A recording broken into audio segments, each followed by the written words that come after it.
Except for Maggie. I think they want, because what they do is they go through and they amend the code. They want to go through and make sure it's followed. All right, the time has come to call our meeting for the Yuma County Planning and Zoning Commission to order for today, November 18th, 2025. First item on today's agenda is to ask Heidi to verify a quorum since we're all here. We don't need to call? All right, thanks. Right. The tape will show that it was a unanimous quorum. Yeah.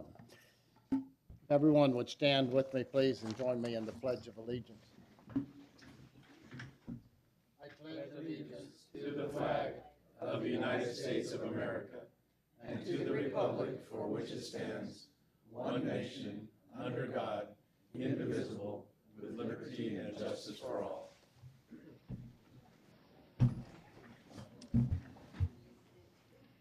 We've got several people in the audience tonight, and I want to welcome you all here and thank you for coming and joining with us at the Planning and Zoning Commission. Item number 3 on tonight's agenda is to, I'll get that next, is to approve the Planning and Zoning Commission regular meeting minutes of October 28th, 2025. So moved. Mr. Chairman, I so move. There was a motion by Ron Rice with a second by Whoever. AJ to approve the minutes as published. Any discussion? All in favor say aye. Aye. Any opposed? The minutes are approved. Before we go further in the meeting, there's a little bit of housekeeping that we need to do. If you have parked in the rear employee gated, fenced and gated parking lot, you need to move your car immediately to the north, to the front parking lot to make sure you don't get locked in. There is no public egress from the hallway to the south parking lot, and the only entry is the north entrance. All access to the building, with the exception of this room and the restrooms, is limited to staff only as a precaution. If you wish to speak at the podium tonight, we ask you to sign in at the back door. There's a sheet back there. And when you do speak at the podium, state first your name and your address clearly so that the tape recorder can pick it up so that we have a record of who spoke at our meeting. And if you do speak, we ask that you address any of your comments and questions to the commission. There can't be any back and forth discussions between the speaker and the audience or the speaker and staff. If you have any handouts you want to give to the commission, you need to give those to the staff and they will get them to us. The restrooms and the drinking fountains are just out the door down the hall behind us. Feel free to use those facilities as needed. And please, there's no food or beverages in the meeting room, with the exception of water. And again, thank you all for coming. The minutes were approved, so we move on to item number 4 on tonight's agenda. Rezoning case number 25-18. The staff member doing the report tonight is? Jesus Carrillo, Mr. Chairman. Thank you, sir. Staff report, please. This is a request to rezone a parcel 16,000 square feet in size from manufactured home subdivision, 10,000 square foot minimum, to a manufactured home 6,000 square foot minimum, MHS 6. The property is located in the Northwest Yuma planning area at 3024 West Columbus Street in Yuma. And the intent of the applicant is to split the property for residential development. This is the zoning map. The property it's in the center with the crosshatch mark highlighted in red, parcel number 17. Parcels are currently zoned MHS 10 and R3. There's some C1 on the corner of Center Street and First Street, and the rest of them is MHS 6 and MHS 10. And this is the aerial view of the subject property. The property is outlined in blue. And here's another aerial imagery. Same, property is outlined in blue. And this is the sapling that was submitted by the applicant where he intends to split the property in half. Staff recommend approval of rezoning case number 2518. Staff suggests attaching the following performance conditions. Within 60 days of approval of Board of Supervisors, the owner shall submit the following documents to the Department of Development Services: record navigation disclosure statement and record schedule for development disclosure statement.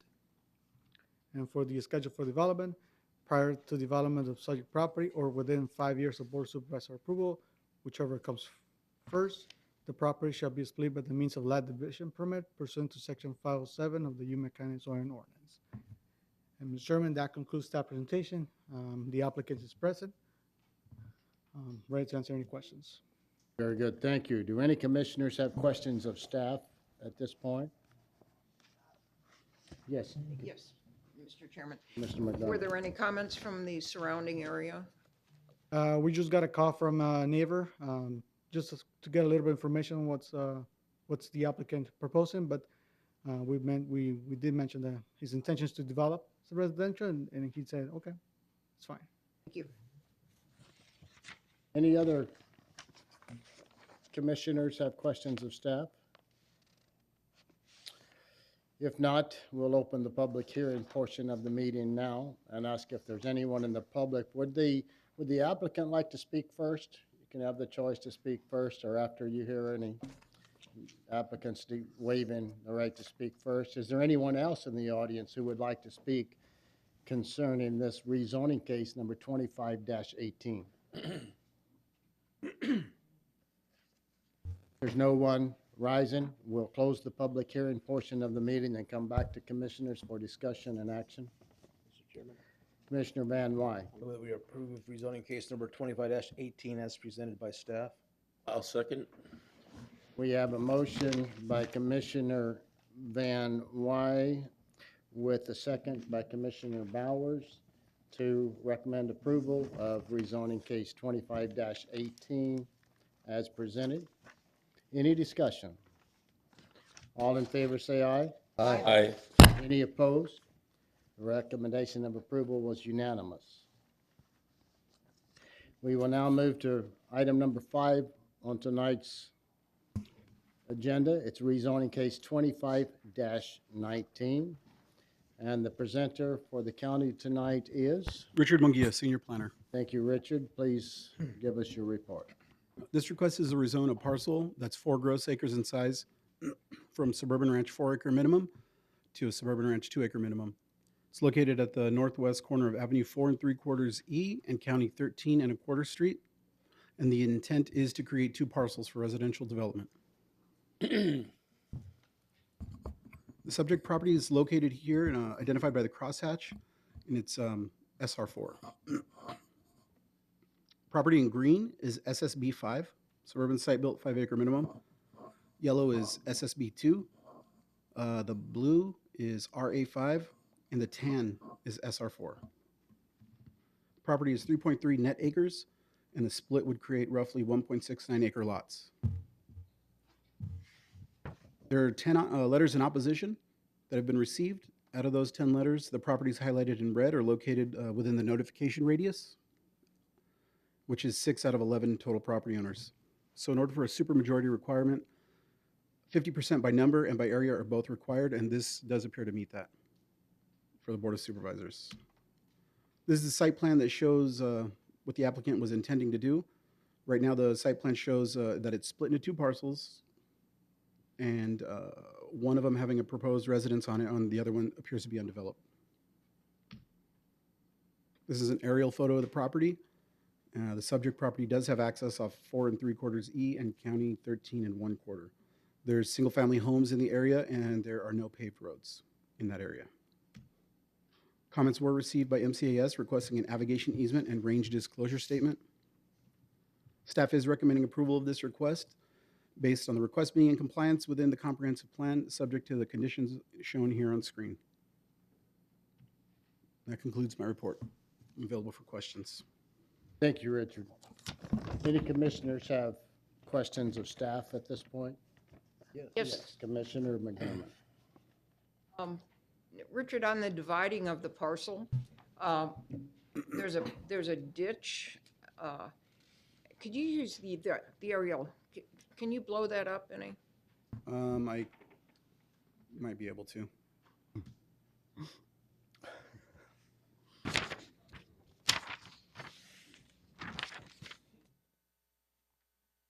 How's that? That's great. Okay. And the irrigation district, or the irrigation ditches on the north side of that property, right? West. Okay. West. It's on the west. So, is the property proposed to be developed or split east-west? It's proposed to be split like this, east-west, I believe, would be the term. Where's north? So that's splitting it north-south. Okay. Correct? Okay, how is the irrigation water going to get, One of the conditions for the schedule for development is that all lots shall be provided with the means of irrigation and access to irrigation water prior to development of any of the existing parcels. So the owner has to submit a letter from the irrigation district to our department confirming that its satisfactory irrigation system is installed and both the lots will have access to that water. okay, and I guess my other question was, in reading the material, it seemed that the 60-foot right-of-way was included in the size of the parcel? That is correct. In section 505 of the Yuma County zoning ordinance, the minimum area requirements, it identifies that this zoning district, which is a suburban ranch, let's see, where is it at? Minimum acreages in the rural area, suburban ranch, suburban site built, and suburban homestead shall be deemed gross acres, including rights of way. And then the minimum acres required in other zoning districts don't include that. Okay. Acres required in all other districts shall be on net area. Correct. How,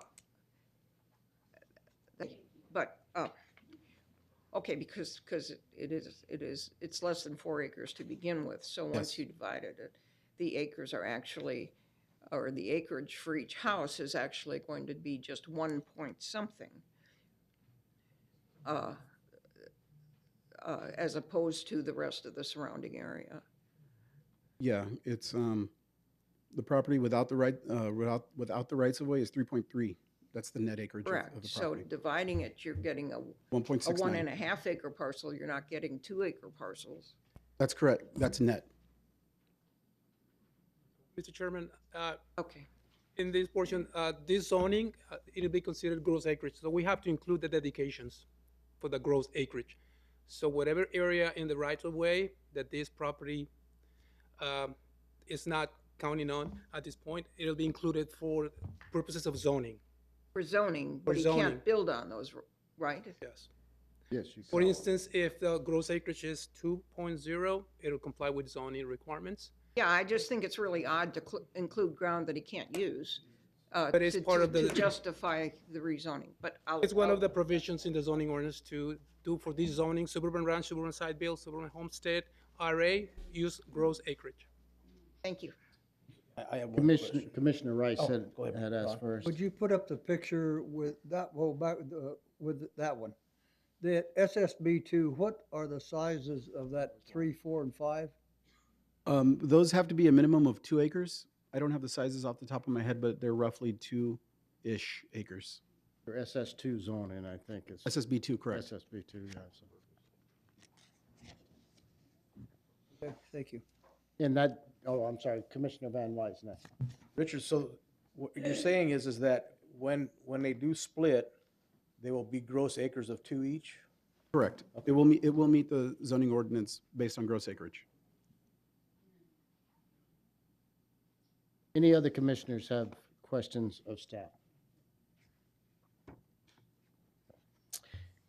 If not, we'll open the public hearing portion of our meeting tonight. We'll ask if the applicant is in the house and if he would like to speak first, or if the applicant would prefer to speak first. Would you like to speak first or after you hear? Yes, sir, come forward. That isn't the applicant. Oh, sorry. We'll try to speak up a little bit. Would the applicant like to speak now, or going to waive it for now? They're gonna We'll wait. We'll have him a chance at the end. So we will open the public hearing portion of the meeting. How many people are going to want to speak on this issue tonight? 1, 2, 3, 4, 5. Okay, we are going to, we'll run a 3-minute time clock. We're going to try to stay within that if we can. And we want to hear every reason that any of you have, and get that on the record. Make sure that the supervisors have that. But if you agree with folks, you can just agree and say, and I want to add. And if you disagree, you could tell us. But an awful lot of the responses, which we already have and we've read, a lot of them bring up all the same issues, and we want to know all of you what you think, but you don't have to repeat every issue. You can just say, I agree with those. So what I'm going to ask is the first speaker, who wants to go first?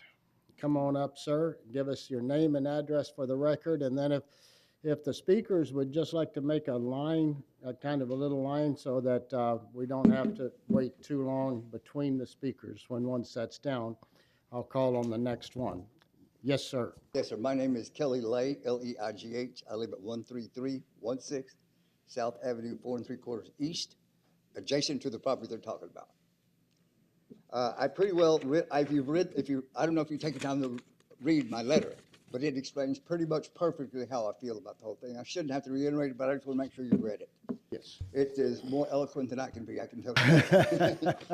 Anyway, it just seems that I'd like to ask each and every one of you to do is just do this. If that was your property and you had that 4 acres sitting next to it, this much time to yourself out there, would you want them to build 4 houses next to you?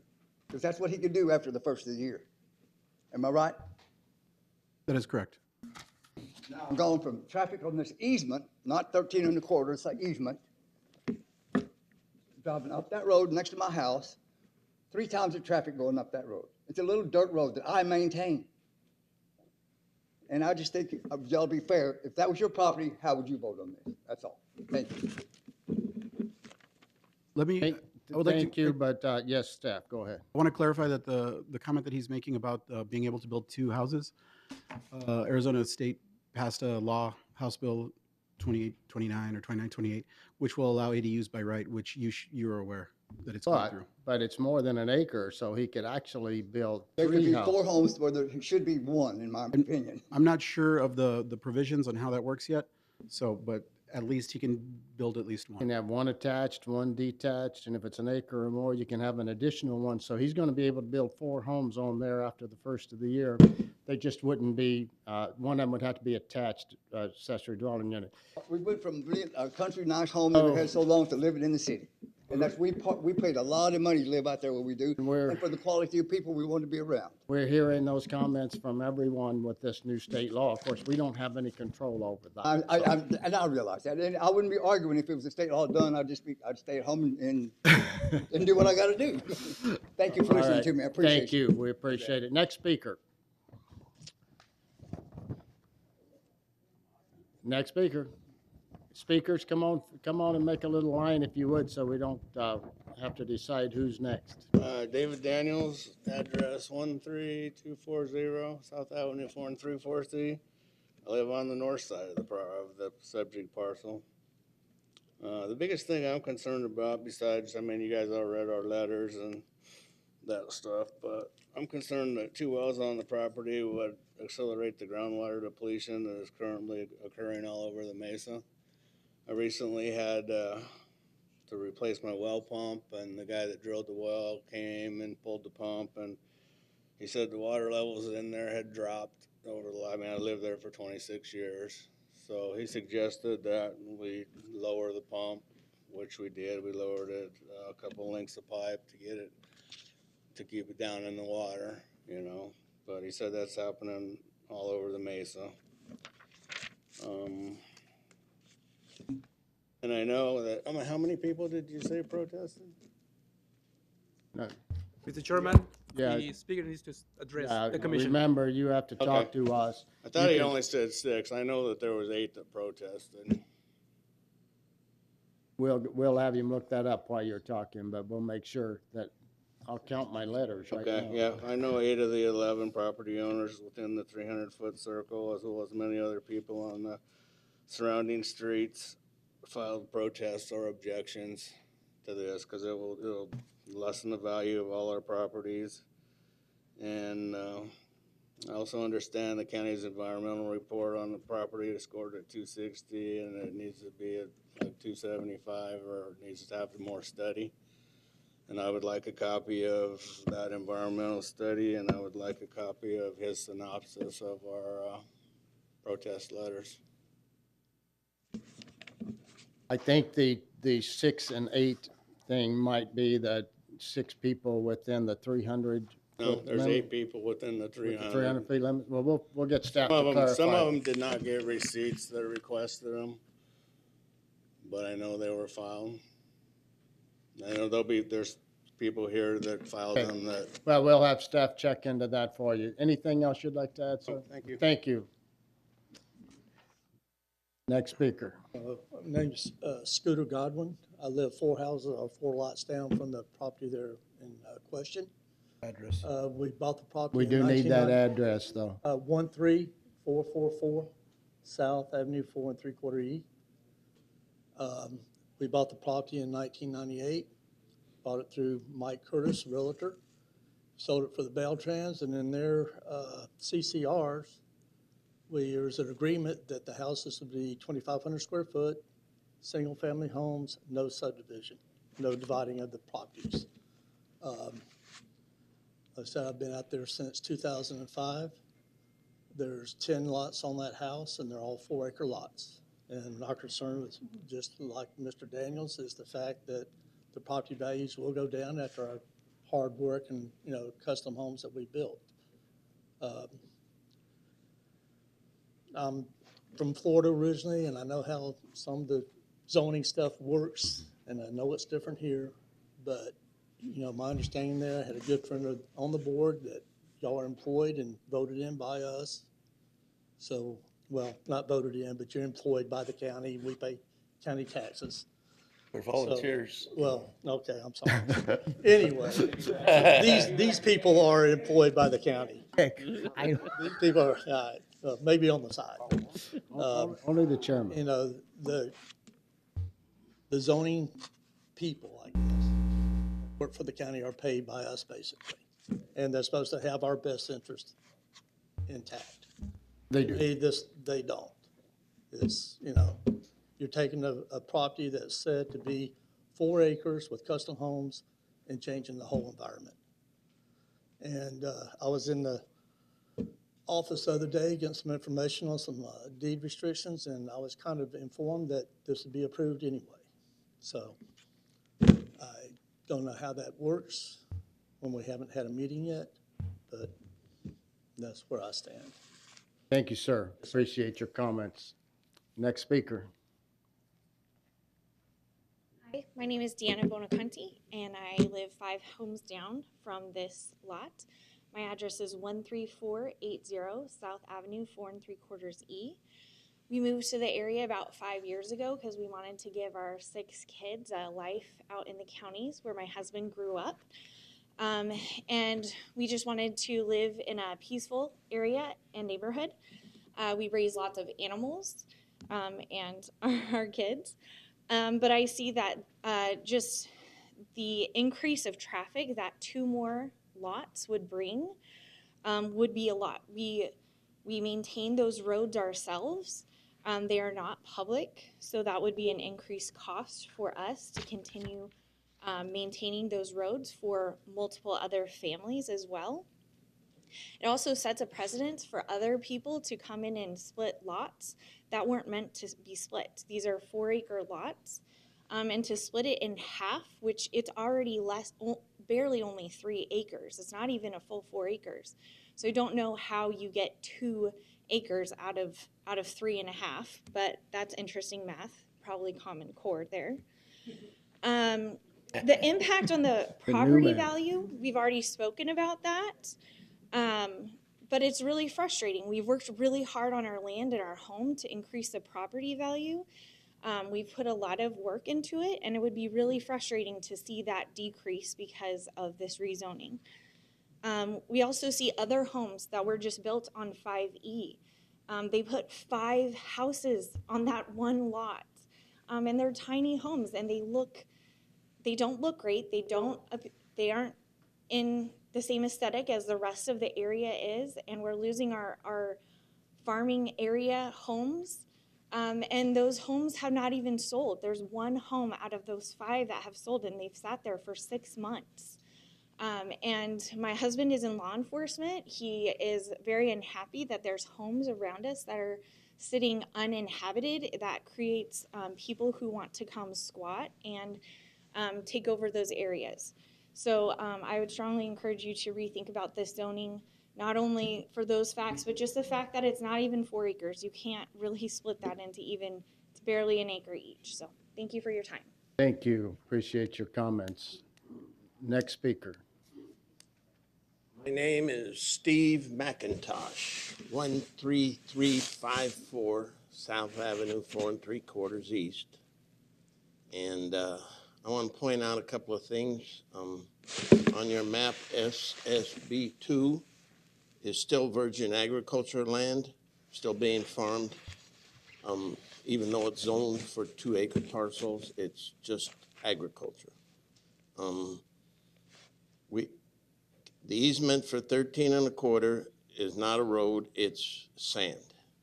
And I drive through there all the time and I get stuck. So there would be very little access to that back parcel without work to the road. And I don't know who's going to do that, whether the current owner is willing to upgrade the road to get to the back parcel. But right now,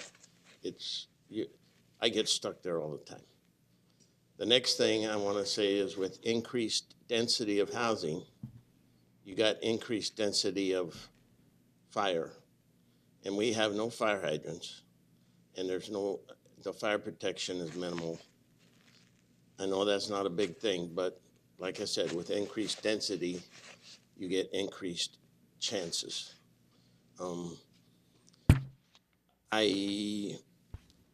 The whole character of the neighborhood will change if we start subdividing these parcels. Everybody on the street has animals or some kind of agriculture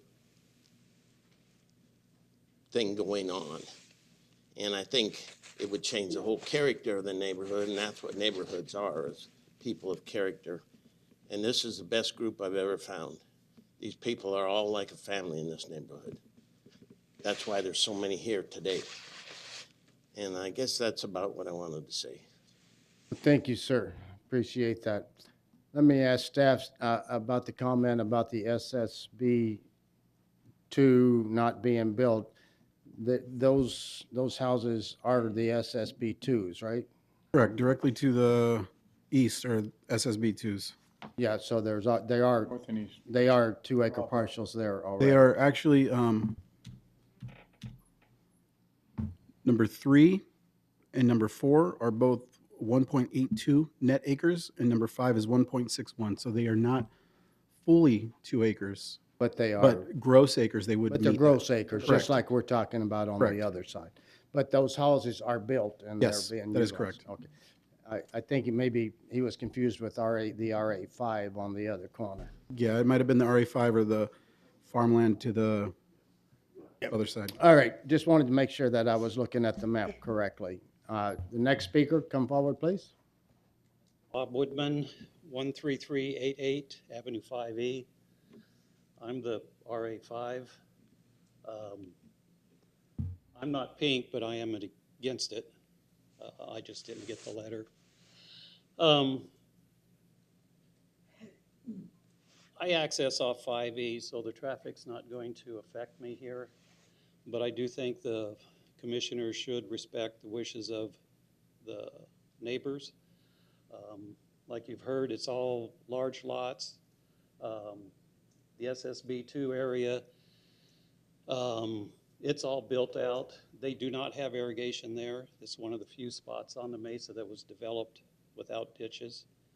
So that's what Bobby said. It is a problem for them, but regarding the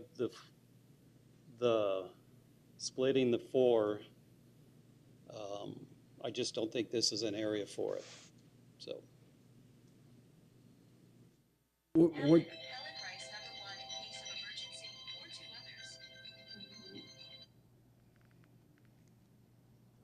So what's your feeling about the SSB2 that's just across the street? It's right, it's on one side of your property, All right? site built, they're all nice homes. And you don't think these 2-acre parcels are going to be site built or nice homes? I think you should respect the wishes of the neighborhood, which is they're all 4-acre or Okay. larger. So, and if anything, change it to SSB4. So the county can control the site built portion of it. Thank you, sir. Any other comments? Another speaker? Yes, ma'am. I'm Carolyn Deason. I live at 4679 East County 13.5 Street. Been a long time, Harold. Long time. We look a little different, don't we? When my husband and I purchased this property probably 15, 16 years ago, it was so we could live out in the country in this community, and it's beautiful. It's a beautiful community, and it's quiet. It was quiet and peaceful, and we have larger areas so we can, have our animals like my neighbor talked about. One of the things that's happened is some of the people that have moved around our area in these smaller homes have quads and razors and loud motorcycles that they zoom down the ditch bank, which is against the ditch. The water users don't want them to do that, but they do it.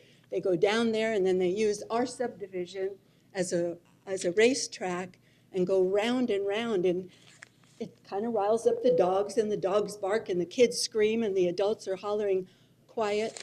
But it's just the whole atmosphere changes when there's lots and lots of activity. What they talk to about the roads, that little road that goes in, it's one of our neighbor's roads. I mean, he has to drive out of his house to get, sorry, I left the mic, out of the house to get It was effective. to the property. And this property, it doesn't look like, I'm sorry, it doesn't look like 2 acres. It doesn't really, does it? Speak to the chairman now. Oh, they were the ones that told us who was. Yes, sir, Mr. Chairman. The other thing I wanted to say is there are an abundance of empty homes built around there. And they're building them on the backside of our canal. I live right up against the canal at the corner. And then they've built them across the street. They're building them everywhere, and it reduces our property value. I'll stick to my notes. It was peaceful, no quiet, and it was quiet, and now there's lots of traffic, and it's noisy, and it will be more crowded. That's all. Thank you, Carolyn. Next speaker, please. My name is James McNeil, 13197 South Avenue, 4 3/4 East, Yuma, Arizona. My question is, the piece of paper we received said nothing about the size of the house being built or the homes. It just told us they want to split it. And I think one of the main concerns that we all have is our property value decreasing. So I think we should get some kind of answer from you guys on what exactly size homes are going to be built on that property. Is it going to increase our property value? Is it going to decrease our property value? Also, when we first started talking, one of the main concerns that the panel had, Ms. Bobby there, was the water. I think that the water situation, if it's approved, should be put on paper, documented, and presented so that everybody knows exactly how that water situation pertaining to that property is going to be worked out. Okay, January next year, we all know that the homeowners can build a mom's house, cottage house, a rental house on your property. So now we're going to split an acre and a half. So now instead of him being able to put one mom's house, he can put mom, sister, brother, aunt, uncle on a split. So it's, in the end, what we're going to do is create something that we don't really know what's going to happen right now. I talked to the people on 6E. They said they made a mistake signing a document because there's a 400 and some complex houses being built over there. There's a big park, and half the people that live over there disagree. So there's questions that we should get answered before this committee approve the split. Less than, it's actually 3 point some acres, it's not 4. Before the committee agree to split this, we need to look at the long range, how many other houses can be, because what you're dealing now is 2 different properties. So now this property owner can do this, and this property owner can do that, and we can end up with 6 houses over there. Thank you. Thank you, sir. Next speaker. Steve Wyant, 4529 East County 13.5 Street. My main concern is water. We're all domestic wells and irrigation water. And I think that this subdividing sets a precedent that'll be hard for us to live with in 4 to 5, 10 years from now. Bobby can talk for hours on water issues in this state. And if we keep drilling domestic wells and keep subdividing, we're in a bad way in the years to come. So I think if we set a precedent to subdivide, that's not good for my future, my grandkids' future, and I think it's a bad way. Thank you, sir. One more speaker.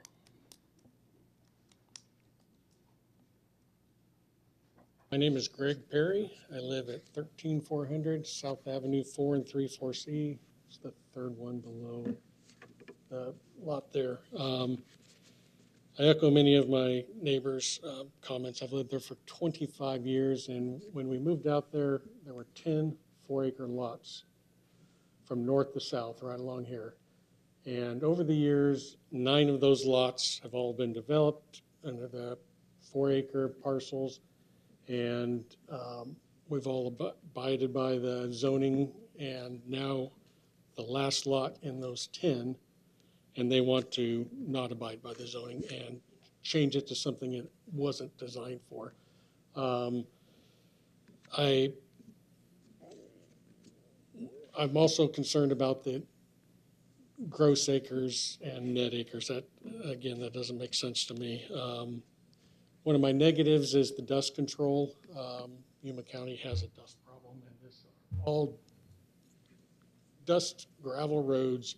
When people rip up and down there, it is just a mess, and everybody's houses are just coated in dirt. And by increasing it, you're definitely going to increase the lot size. And I was reading in your evaluation talking about the dust control in Yuma County and unpaved roads, and it's definitely one of the concerns. And I didn't know whether there was any improvements by the county that are going to take place as far as paved roads, but it's definitely going against what you're talking about with the available control measures for pollution. I read the report, and it talks about compatible and similar, and I don't know the rules for this, but compatible to me is 4 acres. similar might be the 2-acre lots across the street. But there's, when you look at the report, it gave 25 points for being similar and compatible. And if you surround that area by the properties that are directly adjoining to it, there's 6 different parcels there. And only one of them is 2 acres. All the rest are 4 or 5 acres lots, which means that really about 17% are similar, in my opinion, because I don't feel that 2 acres and 4 acres are the same. So if you took that rating of 25 points, 17% of that is similar, that point would drop this to a failing score, and it would not be approved. So I just, as an accountant, I have to use professional judgment, and I ask that you guys also use your professional judgments in looking that these are not similar. This is not the same. You may have the right to do it, but that we also, 9 of us, did exactly what this was designed to in the first place. And Was that the 3-minute timer that went off? Okay, any last comment you want to make? nope, it just, in your words, the proposal is lacking and should be more carefully considered. Thank you, sir. Are there any other speakers? Would the applicant like to speak?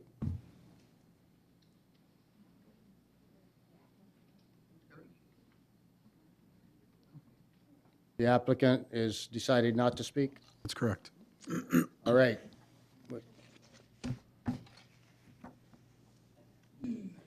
I think they're Changed speaking. his mind? Yes. All right, we won't close the public hearing quite yet. The applicant can come forward.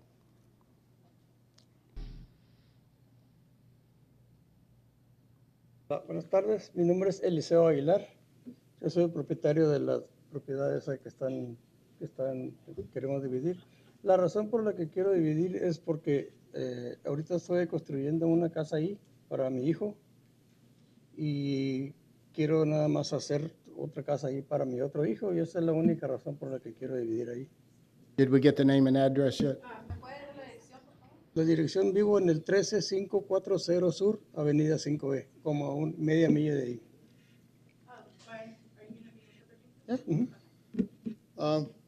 Well, he's the owner, and the purpose, my name is Eliseo Aguilar. I live on 1023 West 33rd Street. The purpose is, we want to do 2 houses only. One's going to be for me, and the other one's going to be for my brother. And that's pretty much what we want to do right there if we get approved. A couple of questions that I would have. You're a home builder. Is that what you do as a living, right? Yes. So you bought this piece of property and you want to build 2 homes. This just happens to be for the builder's children. Correct. What size homes are you planning to build? I see that the wood's already out there. Yes. Yeah, so what size houses are you planning to build? 22,250 pies. It's around 2,300 square feet per house.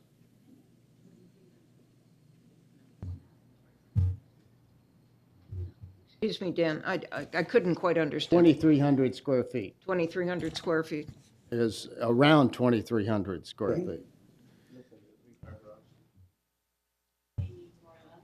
So let me ask, before you guys leave, let me ask commissioners if they have any questions. Any commissioner have questions of the applicant? Let's start with Commissioner Rice and work our way down. Are you planning to build just one house per property? Yes. No more? No more. What direction would the houses face? Would they be facing, well, first of all, you're going to have to divide it so that one is in the back and one is at the front, correct? Both of them will be on the front, and they will be facing east. So that they would both be facing 4 3/4 E? Correct. Okay, and dividing the lots that way, would they still qualify acreage-wise? Okay. Same square footage. That way, and you'll have access to. Commissioner Van Noy. I'm sorry. Sir. You'll be able to irrigate from that canal for both, because you're gonna rip it, not split it. Okay. East-west, not north-south.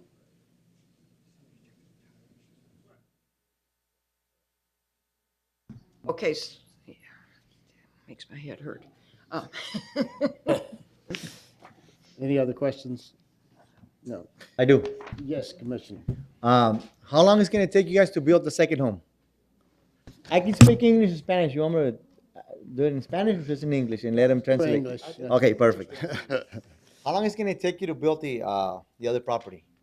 Probably 6 more months. In 6 more months? Yes. Okay. After, bueno, queremos hacerlo inmediatamente, terminar esa, o tal vez esperar un par de meses a que caiga dinero y hacer la otra. Okay.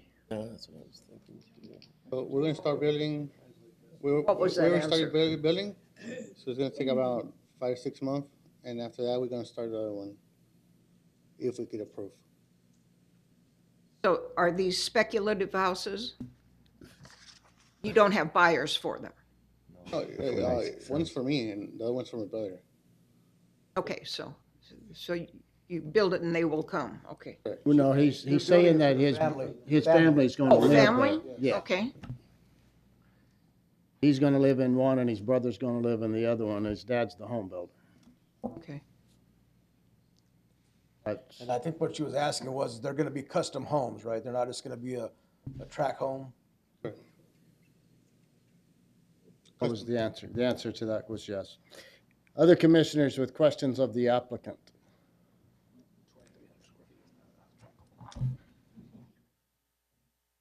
If not, thank you for coming and sharing with us. All right, everyone has spoken. We will now close the public hearing portion. Oh, was somebody standing up? Yeah. All right, one more speaker. We can't get into the rebuttals, but I'll let you have the one more. Okay. My name is Scott Jeffrey. I live at 4680 East County 13th Street. I'm not exactly in that area. I'm right across to the north on County 13th. I have 2 acres that are active citrus for Sunkist. And my concern is twofold. One is water, obviously. My property is in agriculture. My home is on it also, but I have over 200 lemon trees that are contracted to Sunkist. With the unknown negotiations going on with the water usage in the Colorado River and discussions with fruit growers associations and whatnot, just scuttlebutt from those organizations are that if we get restricted on water from the Colorado River, which could happen, the first units to be cut off from canal water would be residential properties with no active commercial use. That in turn would cause those properties to have to irrigate using well water and sprinklers. Agriculture property like my own would be the last to be restricted. So that's a concern that needs to be thought about if water does get restricted. We don't know it's going to happen, but it could. The second issue is, and it was brought up earlier about the road maintenance. Everybody that lives across the street from me maintains those roads on their own. I've taken my own tractor over there and groomed those roads because we walk our animals with people that live over there. And it becomes very difficult, especially that road that is between, that runs to the east and west. That is not even considered, it's not even a road.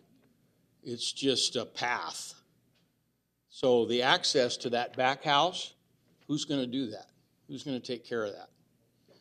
Okay, those are my concerns. Like I say, I don't live there, but I'm right across the street, but I do interact with those people, and I have used my own equipment to maintain that road so that it's passable. So that's going to be a serious issue. And then again, the water issue also that you need to consider. Thank you very much. Thank you. And now we will close the public hearing portion of the meeting. We'll come back to the commissioners for discussion and action. Chairman. Commissioner McDermott. Looking at the chart we use to determine whether, what the numbers are. I have a problem with the impact on health and safety, talking about the non-paved roads.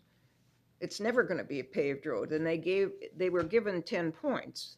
So if that were a 0, this would fall below the minimum standard. And I've been out there, and I drove around and I looked at all of the homes and all of the things going on there. And I mean, literally, you know, you need a 4-wheel drive. I have one, but I didn't try it. So, but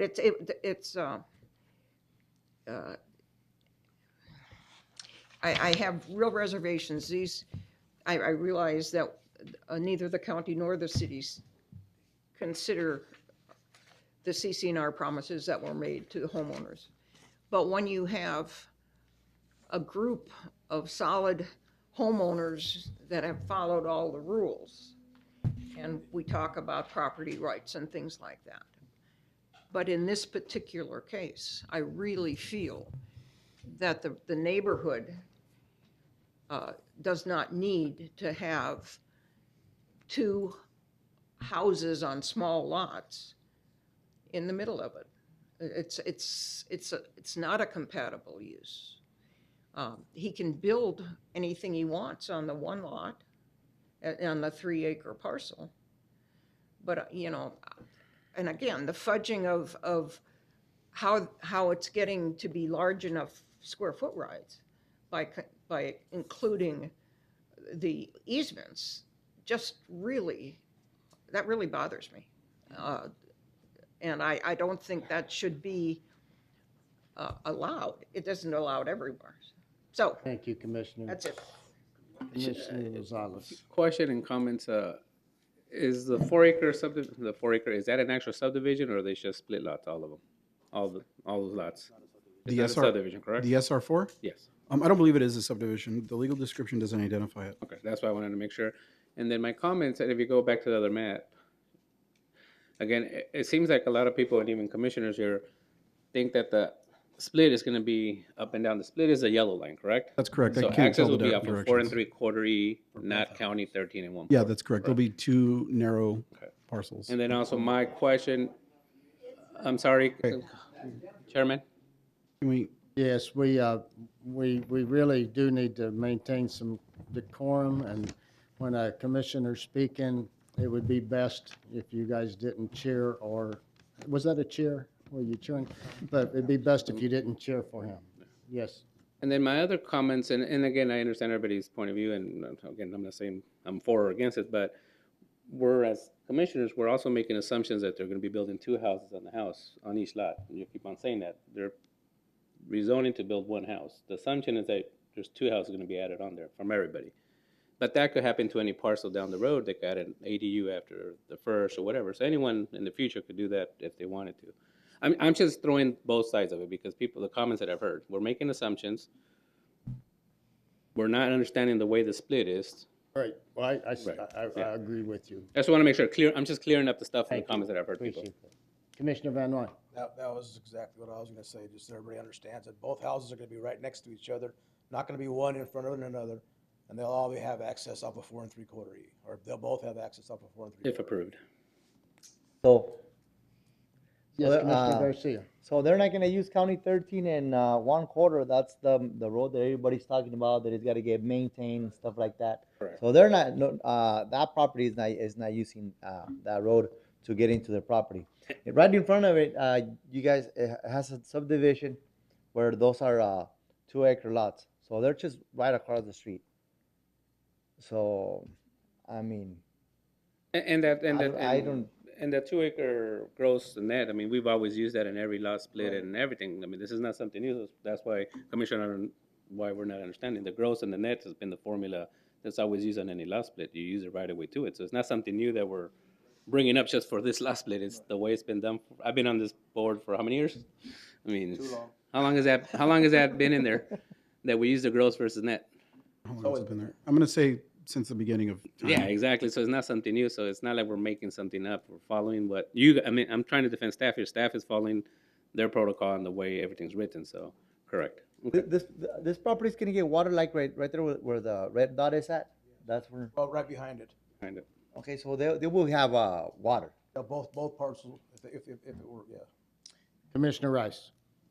Is my understanding that with this new law in January, that basically the owner could build anything he wants he could build another house on that, or 2 houses, 3 houses on that property? Anyway. Well, it's not anything you want. There are conditions that go with The conditions, it's basically relatives or something like that. But no, you can rent it. They can be Why- rented. The why does conditions he are that need- it has to be size appropriate to the main unit. My question is, why does he need to subdivide right now? Flip. If he's gonna be able to do that after January? Well, I would suspect it's to get 2 mortgages if it's really for 2 kids, but, And I guess everybody that lives there, they can have that option to build more in their properties. Is that I was correct? going to ask staff, That's not the point. guys, come on. Come on. We had, all of you guys got to speak that wanted to speak, and now the other folks get to speak. The public hearing's closed, okay? It's closed, sir. Well, no, I mean, I don't want to try to keep people from talking, but we could be here, and there's no end if we go rebuttal. We take the testimony from the people who have commented, we take the responses from the commissioners, and then we'll make a decision. But we have complied with the paper that the county made it, I mean, we had to have that reported. Yeah, we need, Mr. Chairman, I'm sorry, we have to maintain Yes. a proper meeting We for minutes and so, purposes. yeah, the question is do we need to take a recess and explain security to folks, or can we just go on with our meeting?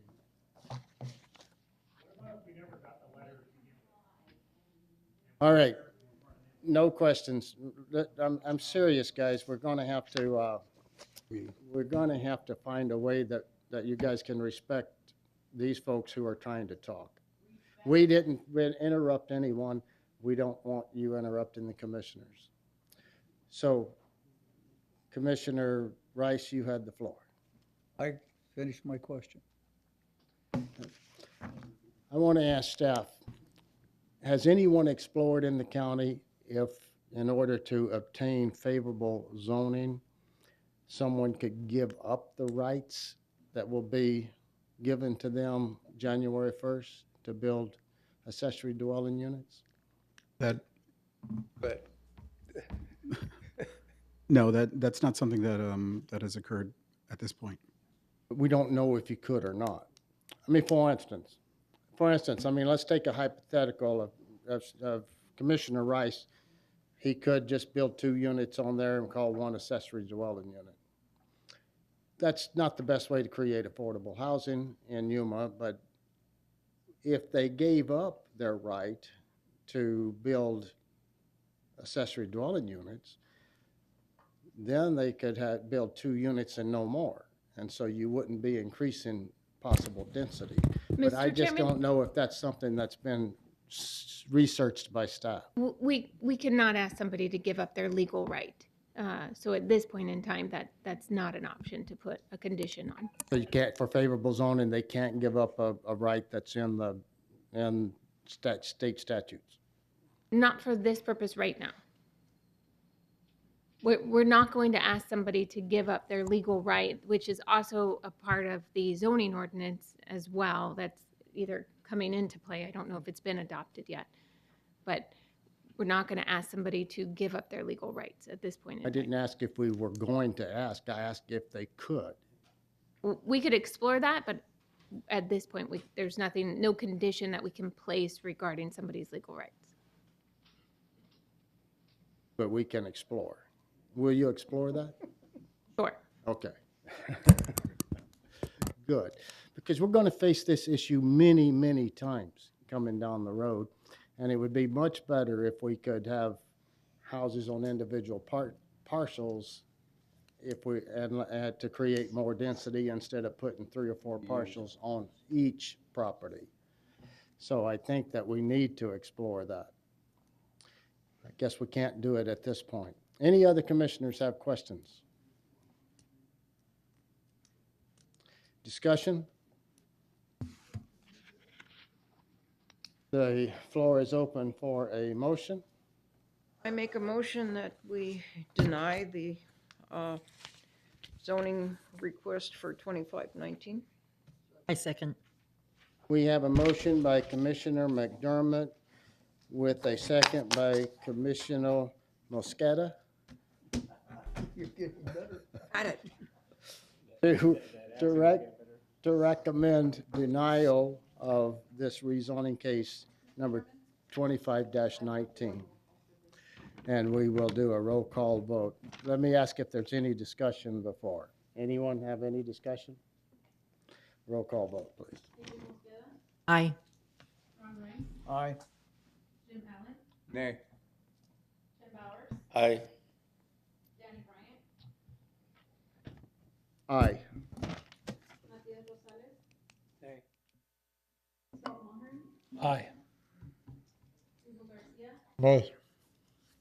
Bobby McDermott, Aye. Ron Van Hoy, Nay. I think it is important. I do want to explain my vote because I am normally a property rights person that would team to lean on who owns the property. The difference I see here is that we have 9 people who've owned property for 25 years and 1 person who has come along at the end. And I think the rights of those 9 convinced me to vote the way I did. If it was one of the 9 who had been there 25 years, I would have voted differently. It's, it is denied. The vote was what? It's a recommendation 6 for to denial. 3? 6 to 4. Oh, 10 of us, yeah, 6 to 4. All right, the recommendation of denial will go to the County Board of Supervisors. The County Board of Supervisors will have the final say. We're now going to move on to item number 6 on tonight's agenda. Special use permit case 25-19.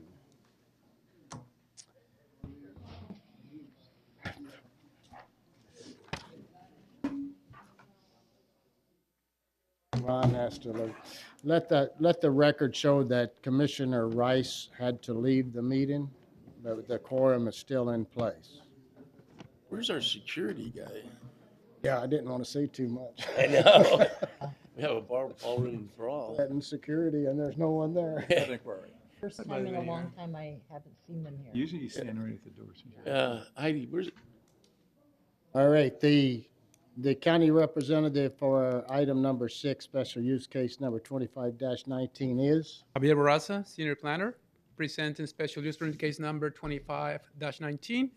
A request for special use permit per section 601.03X of the Yuma County zoning ordinance to allow a wireless communication facility on a parcel 20.0 gross acres in size, zone rural area, 20-acre minimum. It is located in the Don Valley Welton planning area. It's at the southwest corner of alignment of County 2.5 Street and Avenue 16E in Yuma, Arizona. And as well, again, the intent is to allow the construction of a new wireless communication facility consisting of a self-supported lattice tower with an overall height of 150 feet and a 150 feet by 150 feet compound. This is the zoning and vicinity map showing the subject parcel, crosshatched and highlighted in red. Access to the property is along the east, Avenue 16E. Parcels on the northeast zone are RA20, improved with 2 manufacturing homes and agriculture. Parcel 16930-016 is improved with a site-built home, zone RA10. And parcel 15, zone RA10, improved with some accessory structures. Then we have parcel number 1, zone suburban site-built, 4-acre minimum, improved with a site-built. Parcel number 4, zone RA40, improved with a manufacturing home. Parcel 10, also it's in agriculture, zone RA40. And then we got parcel 16 and 18 to the south and west, zone RA20 in agriculture. This is an aerial view from many years ago.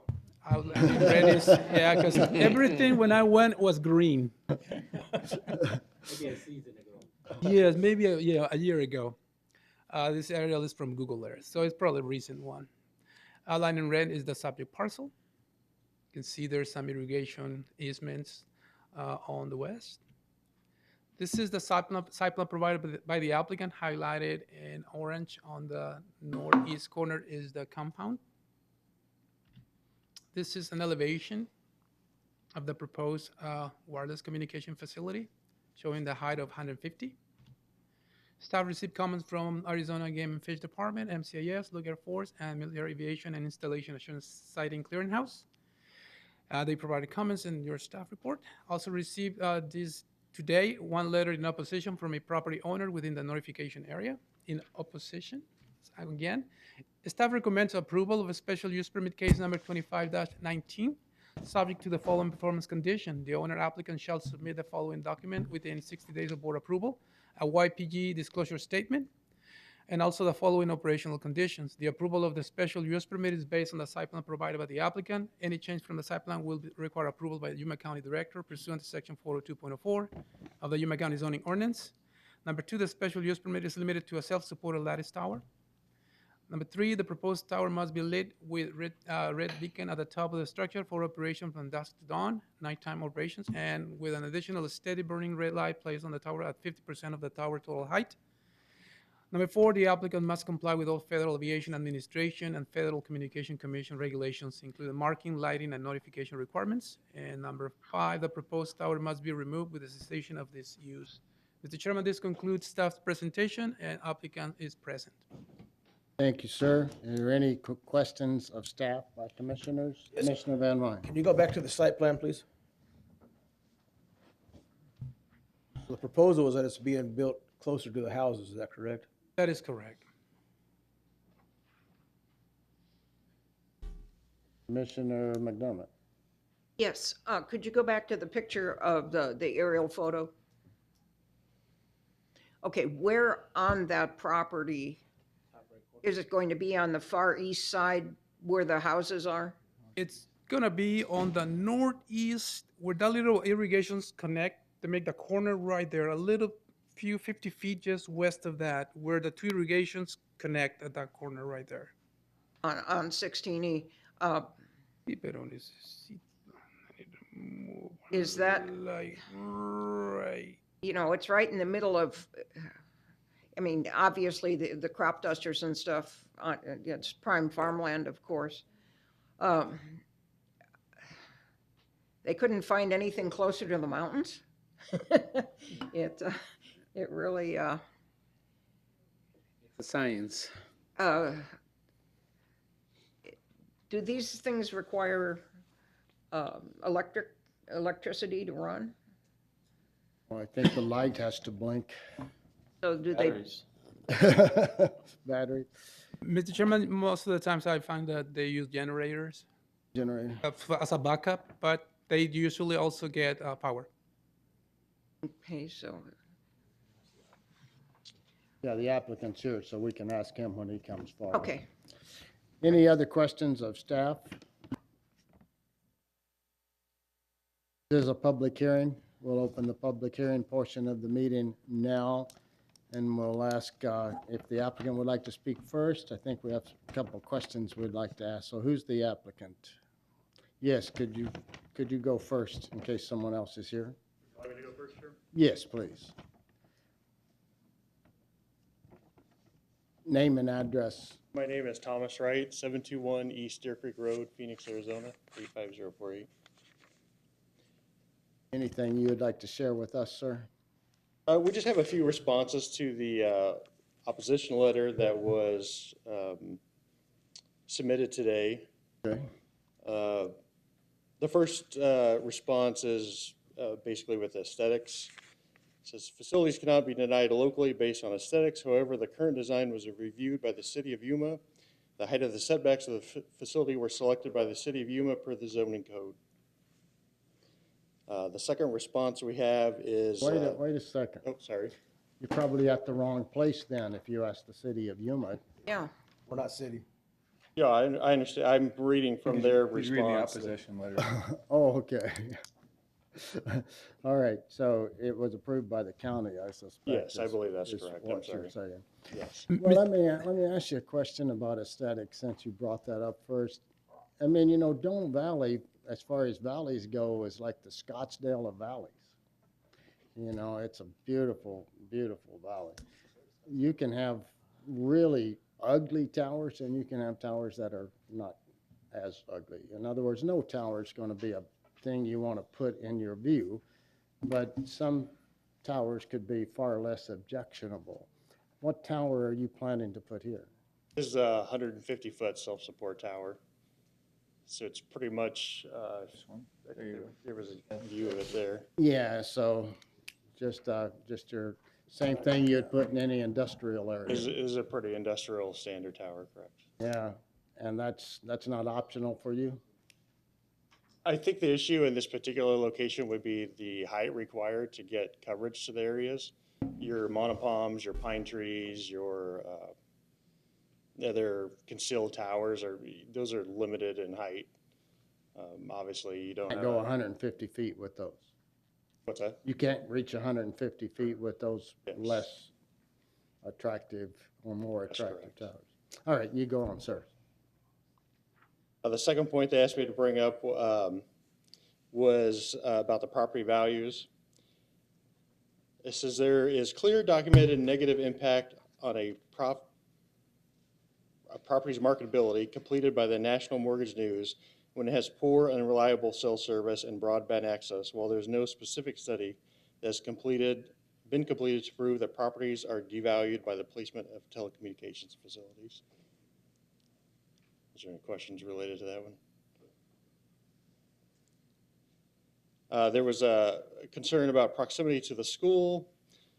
I understand your concerns about proximity to the school bus stop. The facility will be enclosed to ensure community safety with about 300 feet between the facility and the stop.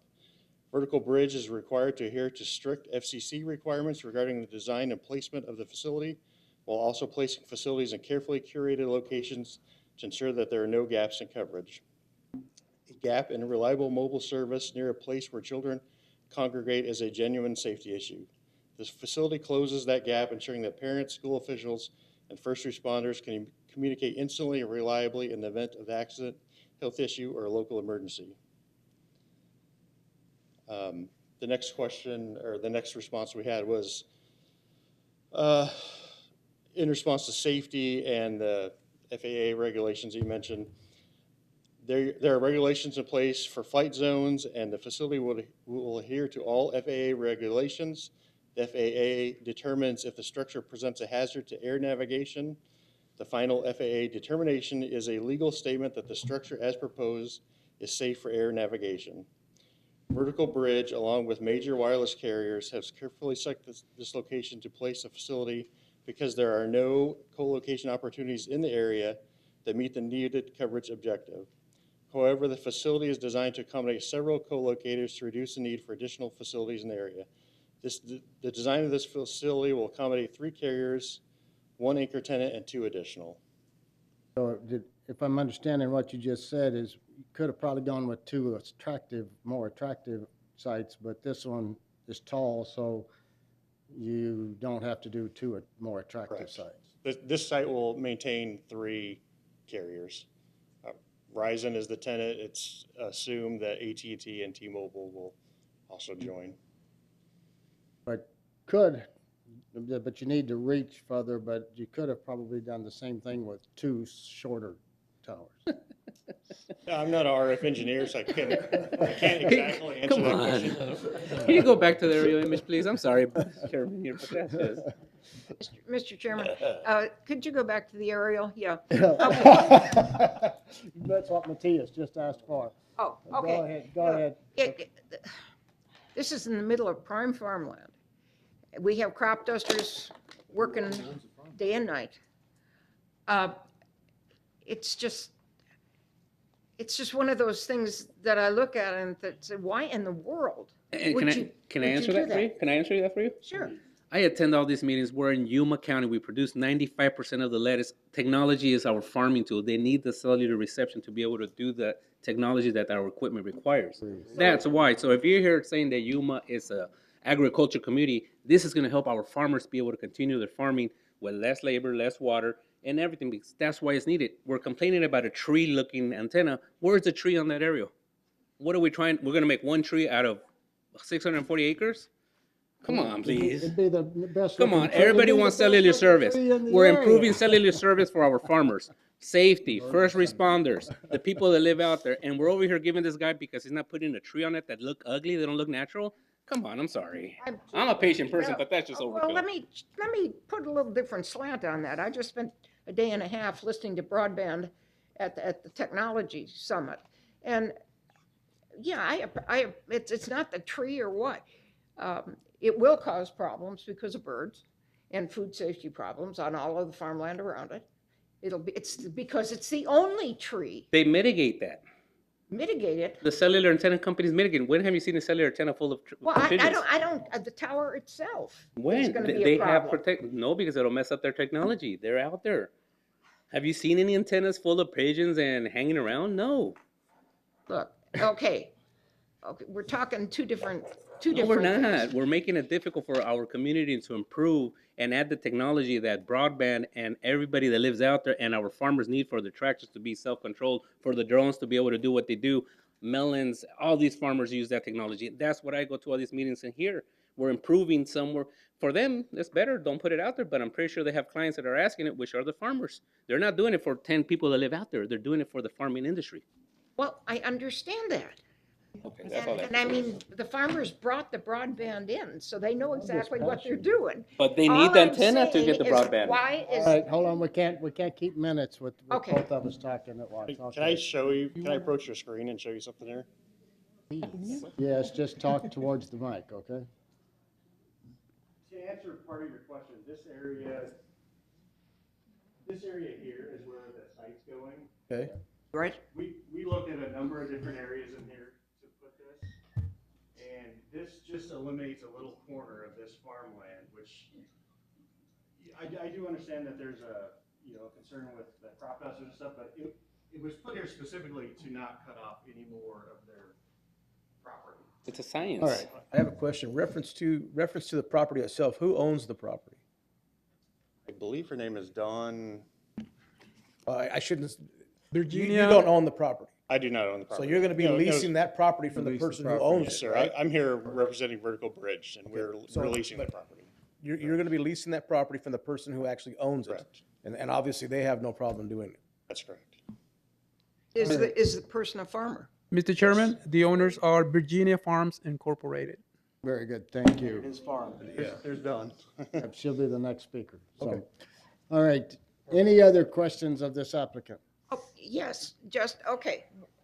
What is the difference between that point and a quarter of a mile north, Can I answer that, Chairman? where it's on the edge of the farmland Let him in. and on the edge of all of that area? Again, I'm not an RF engineer. I can't tell you exactly why this location was the premier location to try to lease, but I can tell you there's a lot of research that goes into this, and there was some reason that the coverage would be better where it's located. It was the best compromise of. Mr. Chairman, if I may? Commissioner Matias. We've had presentations from engineers from other companies, and the science is, if you look at it, it's a circle. Correct. Circles overlap, and that science is what tells you where the best spot to put an antenna. It's not being selected because they went and knocked on the door and that's the owner that said it. It's because the science and the engineering is saying this is the spot that we need to be for the lack of service that's being provided. We've had these presentations done a dozen times in the past 10 years. This is not something new. That's correct. All these sites start with something called a search ring. That's exactly what it sounds like. It's a ring. They contact property owners. They see who, is willing in this area, and then they find the best, much like your scale, they find the best scale of the best location available. Yes, Commissioner. According to the analysis, it doesn't pass. It's a 260. That's this site. so that it. 45 is the minimum. If it fails to meet the standard. Yep, that is a recommendation, but, Well, I realize that, but that's. any other questions of the applicant? Anyone else? Did you have other things you wanted to say? I was just gonna put the question about electricity was brought up earlier. The power, there's a transformer right in here that is going to. Oh, you'll just. Hence another reason. Perfect. All right, anything else, any other whooping you want to take before? I think there was one more response, if I may. Okay. It says Vertical Bridge is investing in the Dome Valley community to increase coverage and access to emergency 911 services. The placement of this facility not only benefits the community in that regard, but also increases safety. The premise that the tower compromises safety is unfounded. As established, the facility is designed, sited, and operated under strict federal regulations set forth by the FAA and FCC federal regulations. We are investing in safety by providing the resilient, high-speed communication infrastructure required for emergency dispatch, rapid response, and everyday personal safety. Thank you, sir. Hold on. So is this part of the broadband installation that's going on right now?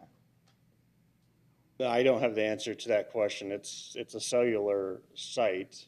Yeah, well, okay, but if it's not part of the broadband, maybe it doesn't have to be there, that's all. Maybe it could be Broadband is a coming quarter in of a through the. mile down the road. Broadband is being brought in through fiber underground. This is out in the middle of nowhere. The cellular is the option for it. All right, we thank you for your time. This is a public hearing, and we'll ask at this point if anyone else in the public would like to speak. We have one lined up. Would you like to come forward? Name and address for the record, please. 2537 Southview Parkway, Yuma, Arizona, 85365. I am the president of Virginia Farms. The site that's been selected is on Virginia Farms. They actually proposed initially to put it right in the middle. And you want to talk about crop dusting, all that other stuff? I have been working with them for about 15 months on this. I've been trying hard to get it to an area where it's, has power. They can make a really short, road to get to it. They have to have access to it. I'm giving up about 2 acres of property that I've been leasing since my mom passed away. This was my grandpa's farm. This was Ramsey Farms many years ago. He passed it down to his kids. My mom was Virginia. So me and my sister got Virginia Farms, and that's what's left of it. It's literally in the heart of the farm. All that you see around it there is owned by my family. The Ramsey family? Right. Jack was my grandpa. Jack Ramsey. Yeah. I got Jack Ramsey's mini farm. Oh, you do? Yeah, over in the North The Gila. mini farm. The mini farm's beautiful. Yeah. Yep. Okay. So that's what I thought. Yeah, Okay, well. Yeah, and my aunt and uncle live right there. My cousins both live on the property also. I tried to get it away from everyone. I appreciate what you're saying about the crop dusting because that was my consideration too. Well, I have believe me, I put Vertical Bridge, State 48 through the ringer on this. I've asked them about safety. I've asked them about electromagnetic stuff. How's it going to affect the neighbors? I appreciate all my family lives out there. So I was not going to do anything that would put them at risk, their families at risk, their kids at risk, the animals at risk, nothing like that. And I've been assured that that's not the case. This was not just, throw up a tower on my property. That's not how this has been. They're all aware that it's in the process. And my aunt and uncle are very supportive. I wish you'd spoken first, and I wouldn't have to get so hot. We're talking through it, but I'm happy to answer any questions you guys have. Does anyone have questions of this speaker? Thank you. All right, thanks so Thank much. you very much. Next speaker, please. Hi, good evening. My name is Shannon Ventimiglia, and I live at 16294 East County 3rd Street. My family has lived in Dome Valley for many years. My family and I truly value this community and the open farmland. The mountains and the peaceful setting are what make this area so unique and beautiful. I understand that a proposal has been made to build a cell tower on a private property nearby. While I respect every landowner's right to use their property, this particular project doesn't just affect one parcel, it affects everyone who lives within sight of it. A tower of this size would be completely out of place in Dome Valley's agricultural and residential landscape. It would dominate the skyline and become an industrial eyesore in an area known for its natural beauty and open views. Once that view is changed, it's changed forever. Many of us have invested our lives and savings into our homes here. We take pride in the character of this valley, and a tower like this could lower surrounding property values and diminish what makes Dome Valley so special. I also want to highlight two major safety concerns with this proposed location. First, the tower would sit directly next to a school bus stop where local children wait each day. I have two little ones, and eventually they will be taking the bus. From a planning perspective, it doesn't make sense to place a fenced industrial structure right next to where kids gather. It sends the wrong message about safety and thoughtful land use. Second, Dome Valley is surrounded by active farmland, and crop dusters fly low over these fields almost daily during certain seasons. A cell tower would create a serious obstacle for those pilots, increasing their risk during flight operations. If a plane were to clip or avoid the tower, that danger could extend towards nearby homes or roads.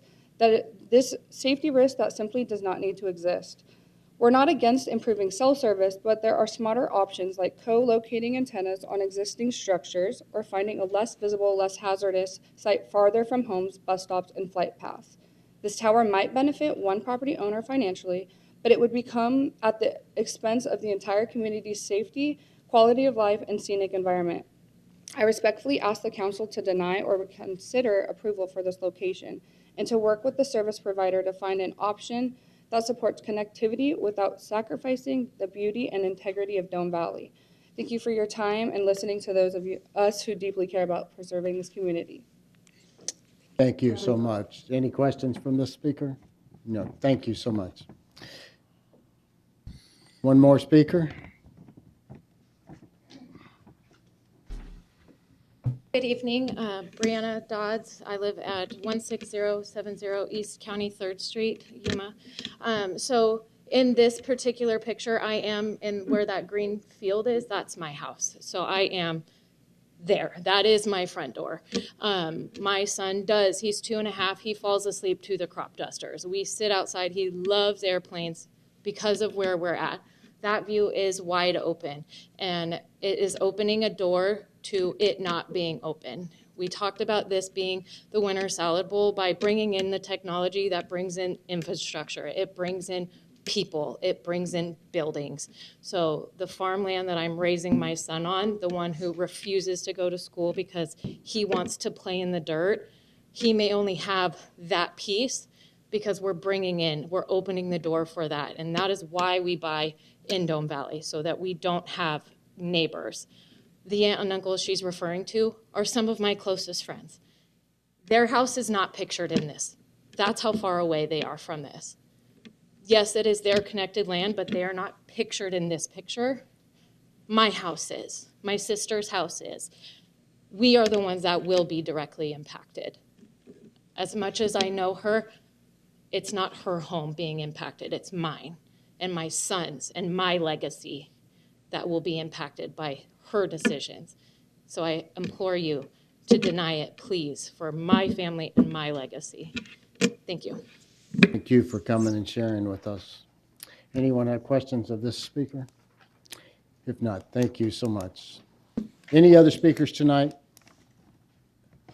If not, we'll close this public hearing on special use case 25-19. Come back to the commissioners for discussion and action. Mr. Chairman, we take a motion?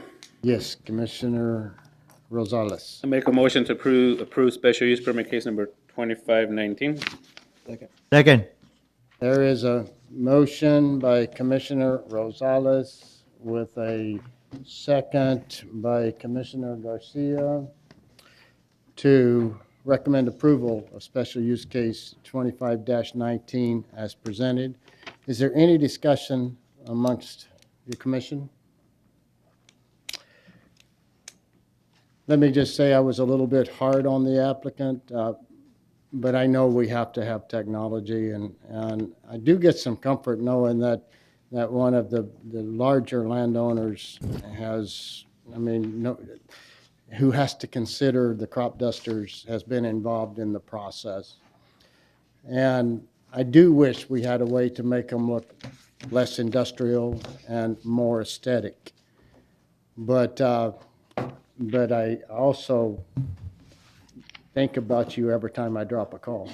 So we are looking for better service. Is there any further discussion? All in favor of the motion to recommend approval, say aye. Aye. Aye. Is there any opposed?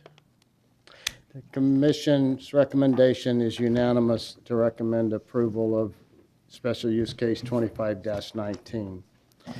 Item number 7 on tonight's agenda is discussion and action concerning possible adoption of the 2024 International Fire Code. Presenting tonight is, Ty himself. Name, address? And my address. Address is Ty what? Martinez, Chief Building and Fire Code Official, Yuma County. Thank you guys for your time. We Gonna be very made short and you brief wait one. for this one, didn't we? Right? This will be very short and brief. Part-time security too, so. Right, sorry. This will be very short and sweet, hopefully. Our fire code is over 20 years old. It was adopted in May 2005. So we have an old fire code. We're seeing a lot of rapid growth in Yuma County. And to be quite honest, our fire code can't even cover a lot of the development that's out there. A lot of our large-scale solar projects, we don't have fire code for that. Our electric charging vehicles and scooters, we don't have fire code for that. So what I'm asking, what we can do tonight is just to, there's a little bit of a change from your memo. We're going to recommend it forward to the Board of Supervisors for additional input. I do want to bring it up to them too Yeah, first. we don't want to do it until they. So, but that's just kind of the area I'm at with it, is just we just have a really old fire code. And actually, within all the other areas within the county, I think we have the oldest fire code. So, and we're getting a lot of, not complaints, but concerns for our stakeholders in the area, because we have an 03 fire code and the city's using an 18 fire code, and they just recently adopted the 2024 fire code. Even the state fire marshal is at the 18 and getting ready to go to the 2024 as well. So we're at an 03. So our hope is that we can upgrade a little bit. So do we know, I mean, have you done a comparison and list the major changes that will impact residential construction or commercial construction in the county? Have we made it easy for the people who have a dog in the fight to understand what you're asking us to do?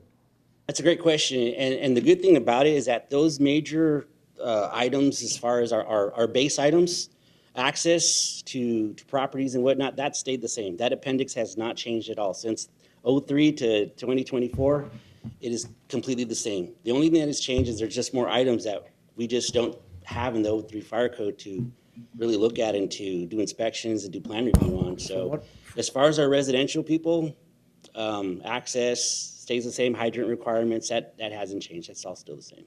What I understand, Mr. Chairman, is that this will put everything in line with the city of Yuma. So what it's going to allow builders to be able to go on one code instead of worrying about, okay, we're going to go to the county. Right. We got to do this. We got to go to the city. We got to do that. No, now we're all together. And most times, I'm happy to do that. I just want to make sure that the advantages the county might have over the city at this point aren't lost for convenience. Because being newest doesn't mean it's practical all the time. I mean, But we're not the newest, we're the oldest. We're catching up. But I do think that sending it up to the boards to get their comments on it, but we need to try to make sure that everybody, all of the players that have a dog in the fight, that the stakeholders, we need to make an easy comparison so that they know what we're asking to adopt. So our fire code is still going to be a little bit different than the city's fire code, because we're going to adopt a fire code without amendments. Their fire code has amendments, and their fire code is more restrictive because of their zoning ordinance. So when we adopt this fire code, it's going to be unamended. And we can do that, but we can't adopt the building code without their amendments, right? It's a different state statute. So, but at fire code, we can adopt it without their amendments, so we'll be simpler still than the cities. Right. And when we adopt the other code, that the city, we adopt their code with amendments. Is Right, that and that'll correct? be on our next item on number 8. Yeah, I see that. That's what concerns me, is we're making a lot of changes really fast, and I just don't want to go down the road too quickly. We need to make sure everybody that needs to comment understands. And I think we should try to make it as easy as we can by having some kind of, these are the major changes we see to the construction industry, this to the development industry, these are the major changes, so that people know whether to violently oppose it or just be upset. And the board has the right to just keep the 03 Keep the fire old code if code. they want it. Exactly, if it's that's- politically the right thing to do. That's their option. They can do that. We're just hoping that we can at Any, least venture. any other commissioners have questions of Ty? And I understand your concerns and it makes total sense, but I also think this is actually a good thing because the industry itself is asking for it. I mean, we work with builders all the time and they're like, well, the county is always different than the cities because even City of San Luis has caught up. We're what, 18 or when we're working. So now the county is the only one still working. So this will actually bring positive, and I don't, because when I speak to architects, builders are like, oh, we have to do things different at the county, which is actually cheaper for them, to be honest with you. But we want to make sure the safety, especially fire, is always the number one concern. So we want to make sure that our codes are up to par with the rest of the community. It's going to impact more of your commercial Yeah. type uses more than residential. The fire code is always going to resort back to the international residential code and not enforce such tougher codes, I guess, to say. From the Pick and fire choose code. the tough Right. ones that we need. Right. Yeah, I mean, for instance, any sprinkler requirement is much more difficult in the county than it is in the city where you have a municipal water system. And so we want to be careful that we don't end up killing commercial development because we require Well, sprinklers. not necessarily, because even in San Luis, due to the type of water volume available, fire suppression systems sometimes are required because we don't have as a city. So that's not necessarily the truth. I mean, county maybe might have more, but I've seen city projects be returned or sent away because we don't have the proper water flow or needed for that use of that industry. So I mean, Right. There's just items like for instance, battery storage systems for these large scale solar projects. Yeah. Those are dangerous and we don't have a fire code for that. Those are things that are going to affect your communities, your residential areas if they'll go up in smoke because the worst thing a firefighter wants to deal with is a solar fire. Well, I'm glad that you're in charge of trying to make this make sense. And I'm just asking you to protect the county as you go through the process. But any other questions? Ty, anything else you'd like to say, sir? I can move on to the next item if you'd like. Well, I think we have to open the public hearing portion. We don't have to open the public hearing portion, so let's, can we move on to the next item and send them both up at the same time? Might All as right. well, yeah. Well, looking for a motion to, I move that we forward this to the Board of Supervisors. for Second. their input. Let him finish the motion, sir. a motion. Second, whatever the motion was. We have a motion by Commissioner Van Wy with a second by Commissioner Garcia to send this request up to the Board of Supervisors for comment before we move forward. All in favor of the motion, say aye. Aye. Any opposed? I move Send that we, up to I the move we send the supervisor. next one too. I second. He's ready. Next item on the agenda is a request to initiate an amendment to the Yuma County Comprehensive Building Code, adopt the 24 international codes. Go ahead. Tell us about it. All right, so pursuant to Quickly. Arizona Revised State Statutes 11861, we have to adopt we have two options. Either we adopt the amended building code from the largest municipality, or we adopt a national building code. In this case here, we have followed suit by adopting the city's amended code for the last 20-plus years. And this is good for us because there's a building advisory board that comes into play. And so it's all the local builders that have a say in what they want to have in the code. And since these same builders also build in the county, it works for us as well. So we'd like to request to initiate an amendment to the Yuma County Comprehensive Building Safety Code to adopt the 2024 international codes, which include 2024 International Building Code, 2024 International Residential Code, and the 2024 International Existing Building Code pursuant to ARS 11861. In the city, when did they adopt the 2024 code? Last month. Last month. And how long does the county have to either adopt the city's new code or to adopt the residential code? 90 days. Not a long time, so. Not a long time. All right. Any commissioners have questions? Commissioner I'm just McDermott. curious, Did you get the letter from the Contractors Association? We did. We got support from the Yuma Southwest Contractors Association. They're in support of us adopting codes that are consistent with the city. It just makes life easier. Like Commissioner Rosales was saying, it's just when you're developing and you're creating plans, you're preparing your documentation for permit submittal, it's just easier to have a building code that matches, we have islands within the city. I was gonna say even staff. Yeah, When so they work it's- together, right. even that, yeah. I've made that argument, so I can't change my mind now. Well, any other yes, Commissioner Allen? The city had issues with the putting elevators in certain buildings. Does this part of this encompass that as well? Yeah, the building code does have that portion where their challenges are at. And I don't know if you guys want a long detail on it. I can give you the detail on it. So there's more rules now regarding your ADA rules. And the code is still going to require elevators for buildings of that size. What it was trying to do is exclude the requirements for rooms like a room like this, where you have equipment. A room that doesn't require the public to actually be in is what they're trying to say, you know what, we don't need elevators for a room like this. Like a machine room, an IT room, we don't need them for that. If it's for mercantile, if it's to go into a store, yes, they're gonna have elevators, even if it's 3,000 square feet or less, they'll have elevators. But when it comes to something like this, storage or equipment rooms, we don't wanna require a builder or a developer, especially if it's like somebody that's like a local mom and pop type build, to have them put an elevator in there, to maintain an elevator, to put it in for something like this. So that's, yeah, it's a little bit challenging, but I think the misconception was it was for everything, and it's not. So that's part of the 2024 code. It is. The city can amend to make a change to that, to the They already elevator have. thing? It's They there. already have, so we'd be adopting what they have, Right. which would take care of the problem Jim's Right, and we won't see as many of that type of development in the county, not yet, but when it's there, it's gonna be basically, the exclusion will be for a room like that. We adopt it with their amendments, or we can't? Yes, that one with their amendments. Have to do We that. have to. amendments. Or we do one unamended, and that could be a little more difficult for the builders here to have to do things that maybe don't work for Yuma.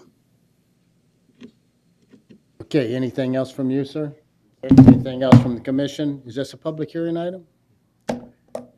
No public? It is in this, yeah. Public hearing, I think we should open the public hearing portion of the meeting. And, oh my, look at the line of people. Okay, so we'll bring it back There to is us. Timer, set up the timer. Only 1 minute. There's no one in the audience. They've all left, so we'll close the public hearing portion of the meeting, come back to the commissioners for discussion and actions. Chairman, I Commissioner Van Wyk. move to request this initiate an amendment to the Yuma County Comprehensive Building Code to adopt everything that For the we just agenda item. discussed. And, And item 8. Was there a second? yeah. Second, Doug. There's a motion by Commissioner Van Wy with a second by Commissioner Garcia to initiate an amendment according to the request on item 8 of our agenda tonight. All in favor signify by saying aye. Aye. Any opposed? Passed. Any discussion among members or planning directors of any events or current schedule of events or future planning commission meetings? Nothing there. We'll do nothing. We'll do a call to the public. We'll close the call to the public, and this meeting stands adjourned. Thank you all.